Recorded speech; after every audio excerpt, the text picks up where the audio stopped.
Welcome to the HGR Digital Asset Group, where we speak with thought leaders in the cryptocurrency space. Today we have Margaux Avedisian with us, and we're pretty excited to have her because she's one of the OGs. Like, I think she's been in the crypto space for a very long time. How are you today, Margaux? I'm great. How are you doing? Thanks for having me on. Yeah, thanks for joining us. Really appreciate your time and the insights that you're about to tell us. I've watched a couple of your videos online on YouTube. It's pretty clear that you're an ICO expert. Can you tell us more about your company, CooLPool? What do you guys do, and how do you think about investment in this nascent market? Sure. So I got involved in blockchain when it was just Bitcoin, really, in 2012. I relaunched the first American Bitcoin exchange, Tradehill. I co-founded another one called Alphapoint, which then pivoted to be white label software solution. It's still around. And then I co-founded another exchange that was in 40 countries called MonetaGo, which also pivoted and is still around. And then I got kind of swooped up by Michael Turpin, who started Transform Group. And we've been doing the PR for blockchain companies since early 2013. We've done more ICOs than anyone times probably 20 at this point. We did the first ICO, we did Ethereum's ICO, PR, we did MadeSafe, Augur, Golem, Gnosis, Quantum, Matchpool, Bancor, VideoCoin, Wax. I don't know. We've probably done over 70 or 80 at this point. I know we have about 40 clients. So I started working on all these ICOs and saw the progression, and I'd made a video when I spoke in New Zealand about how to do a successful token sale, because there's a lot of different parts that go into it. And we do kind of a lot of advising as well. So I thought I had a lot of deal access. There are a lot of ICOs that I particularly liked. And so I started a syndicate with my partner who has a background in entrepreneurship and starting VC funds. He has two other funds that have had a bunch of exits. And we started a syndicate. We would find deals we liked. We would send out memos to people that were interested in it. And we did some deals, but we got overwhelming feedback saying that, they weren't really in the space. And some of them said they didn't have time to look at these memos. They just wanted to give us money. So then we started a fund, and that's what CooLPool is. We're a pre-ICO investment fund. We have more of a VC perspective. We're not looking so much to flip tokens. We're looking to invest in teams that are doing projects that are going to have a large effect, that are going to have long-term value, and they're usually a little more later stage in this industry. So a lot of times they have partnerships or users, customers. They could have been an existing business that's now integrating blockchain for security or cut down on fees or eliminating this central authority. And so I have been in the space for a while, and I get a lot of access. I have a ton of deal flow. And so we spend a lot of time with the teams. And a lot of things that I'm looking for are the team, as I mentioned 80 times already. Where are they? If you have an idea in a basement, that doesn't really fly anymore. A couple years ago, you could totally raise money on that, but not anymore. The market is just super saturated. So we look for if they've done an equity round with well-known VCs, or if they are profitable, which does exist. Are they solving a problem that needs to be solved? Is it a money grab, or is it something that's actually really going to change the world? And do we have a lot of confidence that they can do it? So usually they are doing something that is pretty cool, but also has partnerships and a product, usually very least MVP. Got it. That sounds excellent. And it seems like you guys are at a healthy stage right now. It seems like when you invest in venture capital or ICO opportunities, most of it is definitely about the team. And the follow-up question that I have to this is, when you think about the ICO space, a lot of industry leaders talk about this technology as still being in the early innings of the technology, right? I think some people say that, it's early innings, but then I recently heard someone from Comcast Ventures say that we're not even at the early innings. We're still at the pregame or the tailgating.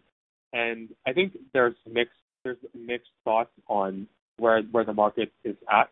For example, in one of Ari Paul's lectures, he said that we're currently at the right side of the Gartner hype cycle, and other folks like Brian Kelly readjusted their claims before they said that blockchain technology is analogous to the internet in 1995, but now he's saying that it's like the internet in the 1980s.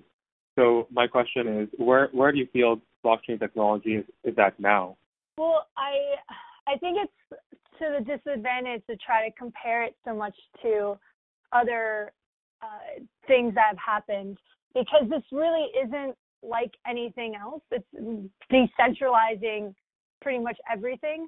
I know that it's easier for us to be able to compare things in order to wrap our head around, but blockchain is really something super new. I like to think of it how Barry Silbert describes it. He talks about the 5 different stages. Like the first stage is really just the early adopter, nerdy people. The second stage is entrepreneurs. And then he talks about the 4th stage being when institutional money starts flowing in. And the 5th stage is when it's mass adoption by consumers. So we're really at the institutional investment point, which is pretty exciting because that means that we're kind of on the brink of this becoming more standard. And I think what really needs to happen is for it to be easy for consumers to use it. And I think what we're going to see, and I've already been seeing this in some of the companies I'm advising, is that you're not going to even realize you're using a token. And once that's really seamless and people are just using a platform or a product or a site without realizing that blockchain is integrated in it and they need a token in order to use something, I think that's when we're going to see it really, really take off.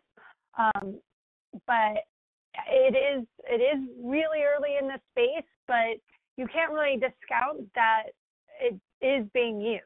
I mean, the fact that the Ethereum platform, there are dApps on it, people are using it, that's something, but it is really early and you don't really know exactly where it's going to go, but a lot of these larger companies and even Fortune 500 companies are trying to integrate blockchain and have departments about blockchain and are talking to other companies about integrating this in. So I really think there's going to be an explosion soon, and definitely it's all around the world too. It's not just in the U.S. Got it. I love how you mentioned Barry Silbert's framework for investing in or thinking about the market generally. Barry Silbert actually went to Emory. I'm actually in Atlanta studying at Emory right now doing an MBA in law. So yeah, Barry's a cool guy, and he's super sharp very early in the stage in the market, and I think he has an entrepreneurial track record and an investment banking background. I believe he worked at Cool and Loki before. So yeah, he's a cool guy. You mentioned that a lot of people are using tokens, and you cite Ethereum as an example. You probably read the investment thesis touted by a lot of venture capitalists called the FAT protocol. And yeah, essentially, I guess to people who are not familiar with it, and not you, just like other people, it's when you're investing in decentralized applications, value accrues to the protocol layer, not the consumer-facing apps. So do you think this makes sense, or do you believe in this, or is this something that you think about when you decide whether to invest in an ICO? Well, I mean, if you don't have if you have an amazing platform, amazing blockchain, but no one's building on it, then is it really that amazing? So you need to have people building on top of it. So I don't really think it's one or the other. When I'm looking, like, I will look into investing in, protocol layer or into dApps built on top of a protocol. And right now we're at a stage where a lot of these companies are protocol agnostic. And, Ethereum obviously is the big one that everyone's using, but no one's really married to Ethereum. And there's the protocol Quantum, which you can easily port over dApps that were made on Ethereum onto Quantum. And now we're even seeing completely different kinds of protocols like hash graphs that are coming out. So I really think the protocol layer is up in the air right now, and I don't really think there has to be one. But in order to really get mass adoption, you need to have a dApp that people are using or want to use. And I've seen a lot of single blockchains companies are creating purely just for their product. So it's kind of a double thing in a way. We are pretty early. You really can't name a winner. I don't really think there's going to be one, and I really think investing in either a dApp and a protocol is completely fine. Got it. So I like how you say there could be multiple winners. I agree with that as well. Do you invest in equity as well, or do you only invest in tokens? We only invest in tokens, but there is this one company I really, really loved. It has this really badass female founder, and she was a lawyer and SEC attorney and was a former regulator, and it's a resolution or dispute resolution platform that you can build into your smart contracts. And so they were you had to invest in equity and get gifted tokens. And then I was like, oh, why do our papers say we can only invest in tokens? So yeah, as now we're only investing in tokens, which is interesting because, when you are investing in equity, you're pretty much stuck unless you have some sort of exit. But with tokens, even though our mandate is we want to hold on to them, we still can either hedge or get out of the tokens if we wanted to. And that's something that is afforded to this industry opposed to investing in traditional equity. Got it. I assume the smart contracts have some sort of vesting period. Is that, in your experience, like, are these very enforceable? And when you invest in ICOs, do they typically force you to lock up your tokens for an X period of time? Well, a lot of what we've seen is, you usually don't get the token right away. And so they have, being an advisor, you usually have a schedule, but they pay you out, every quarter. So they're kind of in control of it. They're in control of when you actually get tokens.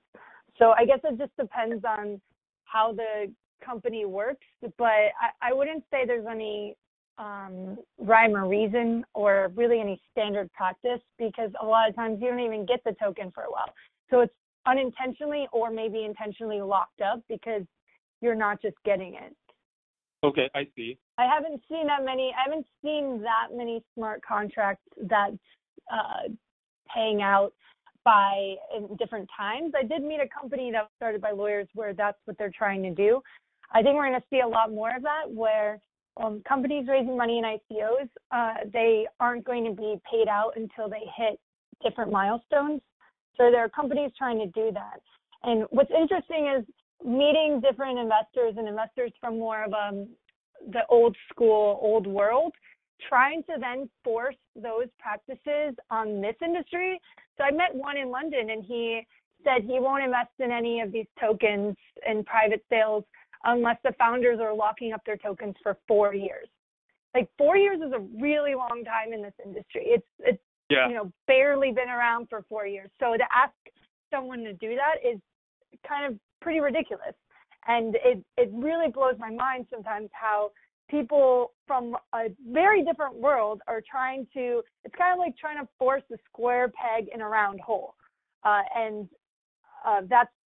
That seems to be kind of prevalent a little bit. So I know it's easier, like I said before, to kind of model and compare things after things that already exist.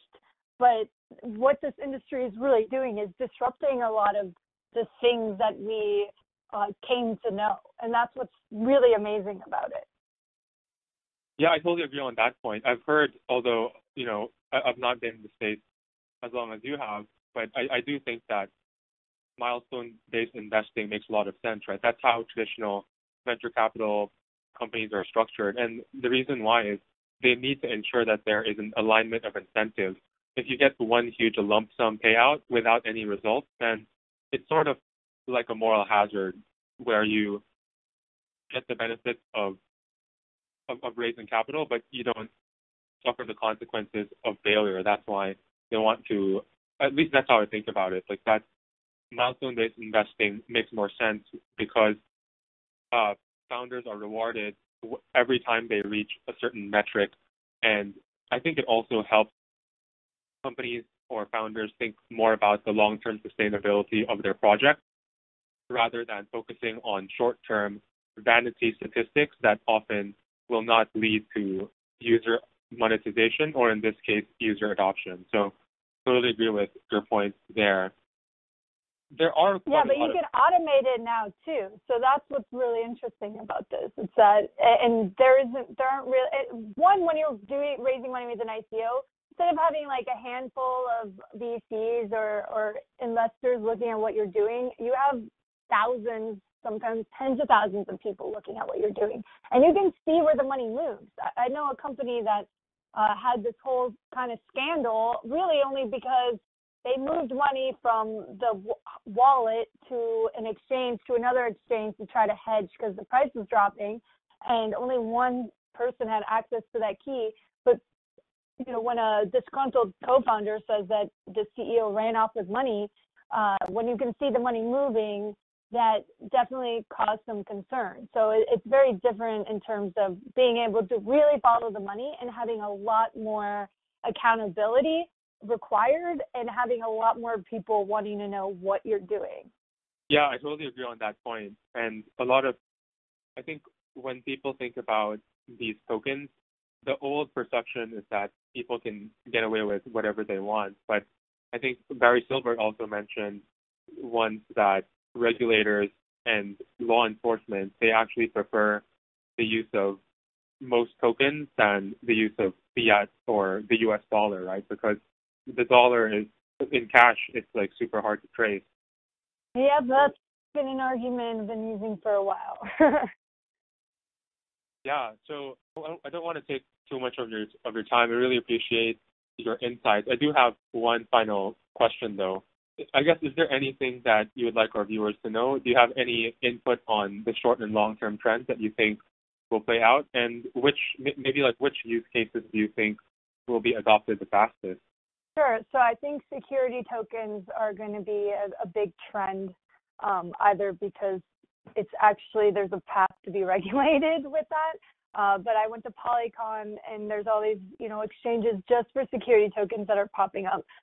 For those who aren't accredited investors and live in America, I would say this is the time now to start investing in these things. Please don't invest your life savings. But because there's all this regulation uncertainty and it's becoming a lot more difficult to do ICOs in America and have U.S. investors, I'm seeing a lot of ICOs either block non-accredited U.S. investors or block U.S. investors completely.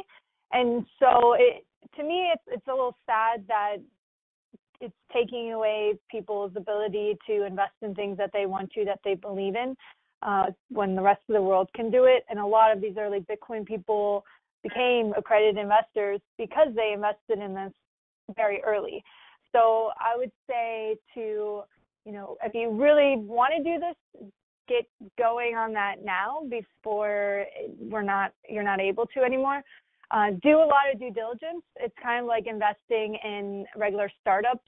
There could be a lot of hype around something, but read the white paper. Look at the token structure. That's something that a lot of these ICOs kind of skip over sometimes, but it's probably one of the most important things to investors. How are the tokens going to be distributed? How many do you have? Can more be created? Is there a lockup? Things like that. All of these ICOs have social media channels, so you can join their Telegram group. You can ask them questions directly. Get involved. Really figure out what you're doing, and look at the team. Make sure you believe in what it is. I would say, again, don't invest everything you have, but this is really an opportunity because not usually do people get to just invest in startups if that's not what they do, and you get to be part of the future.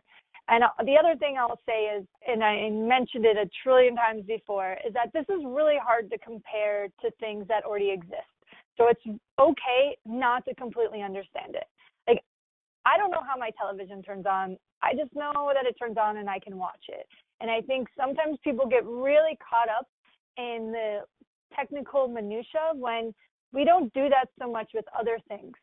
So try to look at more from a big picture perspective instead of getting caught up in all the little technical details.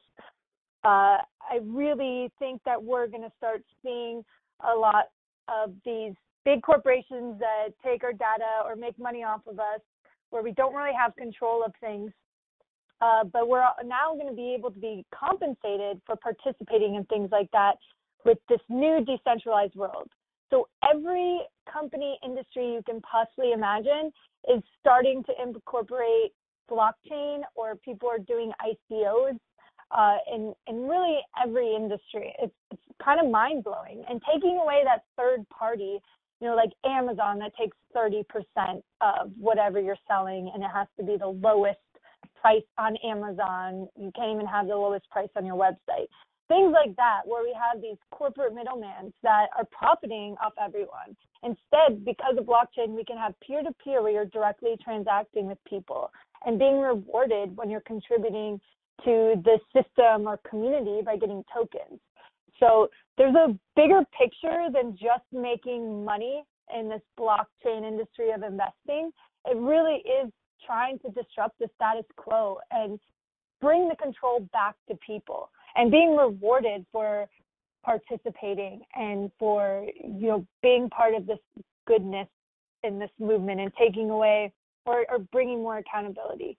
So I would just say to think about it more of in terms of the bigger picture and how this is really going to change the world and how it really already is.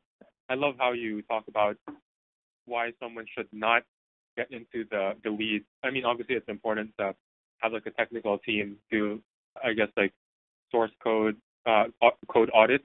But the way I like to think about what you said is just that perhaps you don't understand how the television works. And I think about that as the difference between knowing how to derive a mathematical formula and knowing how to use it, right? Like, it doesn't matter if I can derive the equation for the weighted average cost of capital or something, right? I just need to know how to apply it. So totally agree on your point, and super thankful and humbled to have spoken with you and to learn from your wealth of experience. Yeah, thanks so much for having me on.